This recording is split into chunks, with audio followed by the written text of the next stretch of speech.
Brasileiro tem mais dificuldade de lidar com a rejeição. Será? Vamos dar alguns exemplos. Senão também parece que europeu é tudo anjo, né? Não é, não é. Mas a questão é que a gente tem uma relação com um desejo diferente. Quando eu falo a gente, eu quero me referir, na verdade, aos latino-americanos, de uma forma geral. Somos seres desejantes. Todo mundo. Mas a gente, latino-americano, está mais em contato com os nossos desejos, não totalmente.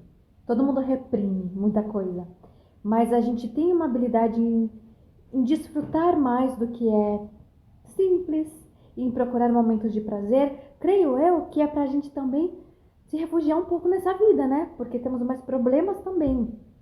São países mais pobres, com menos recursos. Você tem que se virar. Por exemplo, gambiarra. Não sei se tem uma tradução exata para gambiarra. Quando eu tento explicar para gringo o que é, eu falo, lembra do MacGyver? É como se o brasileiro nascesse com essa habilidade do MacGyver. Por quê? Aqui na Suíça tudo tem que ser perfeito. Perfeito! Se tem um risquinho, se não. Essa coisa de dar um jeitinho não existe. Tudo tem que ser perfeito. E brasileiro é não necessariamente muito perfeccionista. No geral, tá? Como nação. A gente dá um jeito, a gente resolve, porque não necessariamente se tem recursos. Mas não é onde eu quero chegar. Eu quero chegar que a gente tem uma habilidade de desfrutar mais, encontrar mais momentos de alegria, tentar de alguma forma, porque essa é uma forma também que a gente encontra para sobreviver e lidar com a realidade e com as opressões. Mas tem outros aspectos também. Por exemplo, a gente não fala sempre o que a gente quer dizer. Os europeus são mais diretos. Você quer ir? Não. E não se justificam.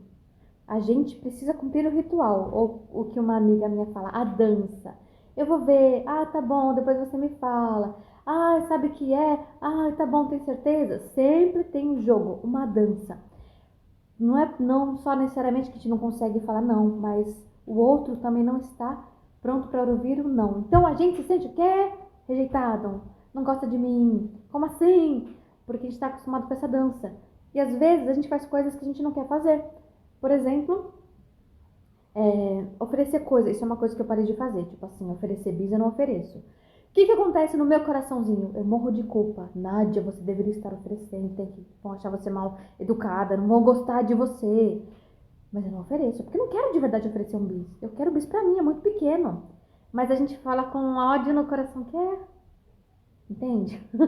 Então, a gente tem muito mais isso. Fomos treinados, talvez, pra agradar. Tem uma coisa assim também, né? Pra pra agradar. Daí que a gente cresce, né? Com essa dificuldade em falar não, com a dificuldade em ouvir não. E eu vou voltar pro exemplo do último vídeo que eu fiz. Sobre o desejo em si, num relacionamento. No relacionamento, num encontro. O que acontece? Aqui, as pessoas falam que é comum ter até 3 encontros.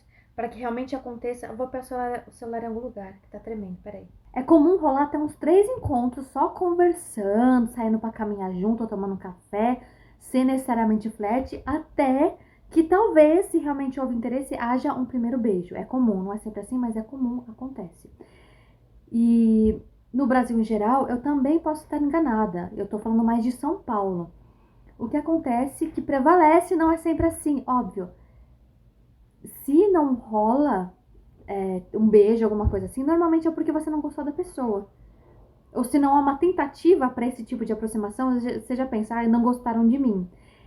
E não quer dizer isso. Só que a gente está viciado no desejo do outro, e principalmente a mulher latino-americana, né, que é muito mais ensinada a ser desejada e ver o seu valor nesse desejo. Então isso é uma coisa que eu tenho pensado também. A gente age de acordo com o que a gente foi ensinado. E a gente sente a partir disso. Mas o que a gente sente não necessariamente revela um fato. E normalmente não significa que estão nos rejeitando, ou que é algo pessoal, ou que não gostam da gente, ou algo do tipo.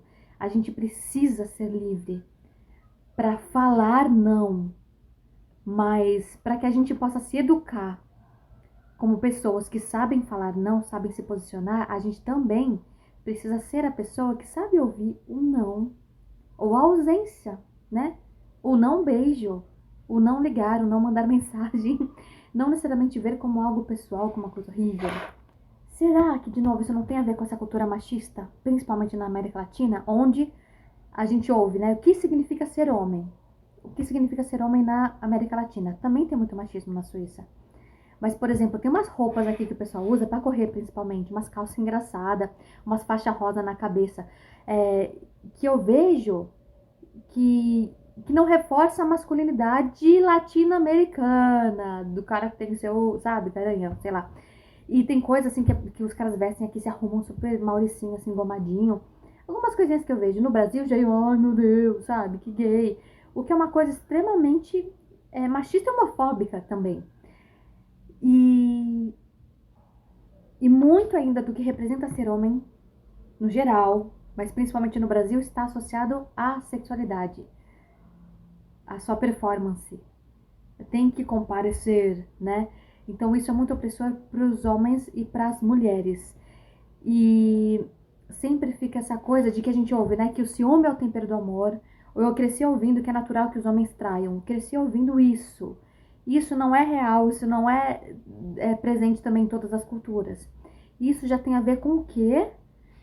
Com o se desejam. Eu preciso ser desejada, o cara precisa desejar. O cara que não tem desejo necessariamente, o que ele é, viadinho. Falo isso com respeito, tá? Tô falando isso assim que é o que a gente ouve. Não no sentido pejorativo, porque também, e daí se o cara for gay, né? Mas isso é zombar, é diminuir um homem que de repente ele não manifesta interesse. Ele não manifesta desejo. Eu já vi muita mulher fazendo isso, sabe? Como uma forma de manipulação também. Então, a gente às vezes fica muito preso nessa coisa do desejar ou ser desejado. Isso nos afeta muito mais do que devia. E dita, né? Dita muito do nosso comportamento. Curar a nossa relação com o desejo não quer dizer assim não desejar, né? Mas ter controle. Controle é uma palavra, né? Meio difícil, assim. Quando é que a gente tem controle de alguma coisa?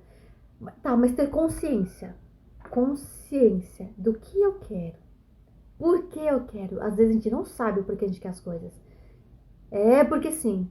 De repente é porque eu fui educado a pensar daquela forma. Isso sobre tudo. A gente sempre tem que rever esses conceitos e essas questões. Por que eu quero?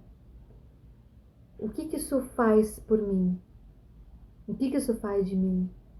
Aonde isso me leva?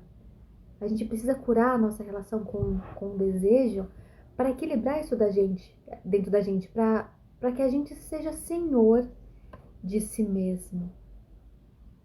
E daí, quando eu não consigo o que eu quero, isso não muda quem eu sou, isso não diminui quem eu sou, isso não me faz surtar como uma criança, porque isso é o que uma criança faz, né? Se ela não vai ter um doce, ou se ela não vai poder ir pra praia.